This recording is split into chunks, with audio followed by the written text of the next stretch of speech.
Edhe sot vazhdoi aksioni i shpërndarjes së mishit të kurbanit për besimtarët në nevojë.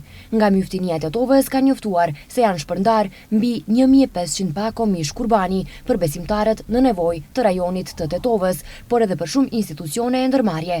Aktivitetet u zhvilluan në koordinim me kontabilistin e Myftinisë së Tetovës Recep Veseli dhe referentin për arsim Mahmud Emini, të cilët u angazhuan në organizimin dhe shpërndarjen e pakove. Në Myftininë e Tetovës janë grumbulluar 731 kurban, kurse gjatë ditëve të Kurban Bajramit ka nisur shpërndarja e mishit. Në këtë vit, ditën e parë, sidomos ka arrit afër 500 pako, të cilat e kemi shpërndar. Fillimisht filluam me ndërmarrjen publike komunale, e cila ashtu e kemi shpërndar 82 pako. Pastaj kemi thirrë çdo xhami, këshillat e xhamive, që edhe në për fshatra të ndahet bëhet shpërndarja e mishit të kurbanëve të nevojtarët, të cilët kanë nevojë në përfshatra.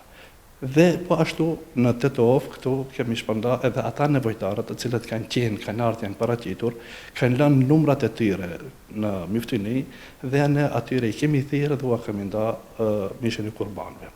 Po ashtu edhe ditën e ditë ka vazhduar i njëjti tretman me xhamit dhe ditën e ditë janë ndarë parafërsisht 500 pako.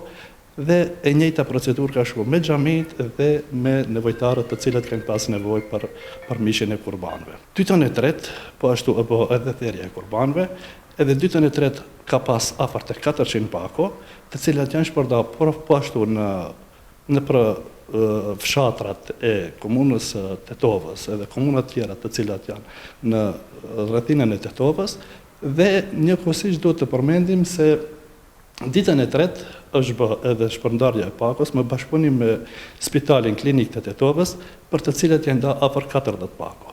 Nga Komisioni Qendror njoftuan se në adresë të BFI-s janë pranuar afërsisht 5000 pagesa të kurbanëve.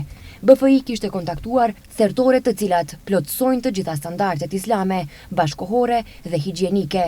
Pas përfundimit të procesit të therrjes dhe sigurimit të nevojave të kuzhinave të medreses Isabeu, mishi kurbanave do të shpërndahet në të gjithë territorin e vendit, duke arritur në familjet me nevojë, në sofrat e jetimëve, skamnorëve dhe të gjithë atyre që kanë nevojë për ndihmë dhe për krahje.